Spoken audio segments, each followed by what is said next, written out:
What is one of the best decisions that you have made for your music career? Yeah, shameless. It's them finding a mentor. That was it. Right? It was like, yeah, I was paving the road to that. And it seriously was. And I'm not trying to do this selfish plug. Look, if you really want it, you can jump over the fence and climb on board. I'm looking for the right people to work with anyways.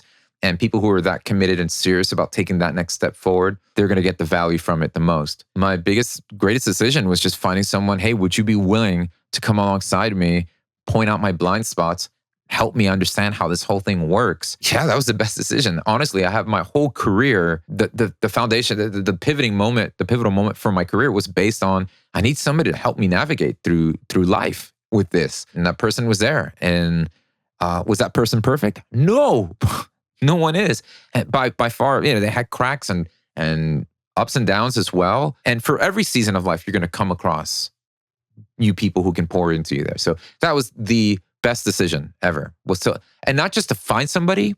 Here's another component that a lot of people don't talk about. A lot of people say, go find a mentor. There's two sides of that coin. Yes, you can find somebody to pour into, and not everybody who can explain or has at a higher, echelon of making music is a good mentor. Just because they're there doesn't make them good. But there also needs to be the humility to be teachable. You need to be clay that's not hardened. You need to be clay that can be moldable. Because it's one thing to find here's the problem I've seen from a lot of people. I found a mentor and I want them to mentor me the way I want to be mentored. Well, wrong. You need to approach them with the humility saying, hey, I'm empty, pour into me. What do you got? And I'm willing to apply, listen, and be molded, right?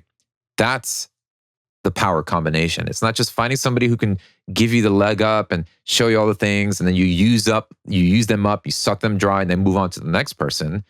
No, it's just being able to be like, man, what are the ups and downs that I can learn from them, and how can I be shaped by them, and then how do I take that and then pour into someone else? Because that's ultimately the thing that's going to help me take that next step forward. DAW Nation, listen very closely. This is not the end to this content. This was a teeny tiny little snippet from our full episode. You can check out the full episode in the link in the description. And when you go to the free episode, you can get a free pack over there. So go check it out right now. Why are you still here? Get out of here. Go check it out.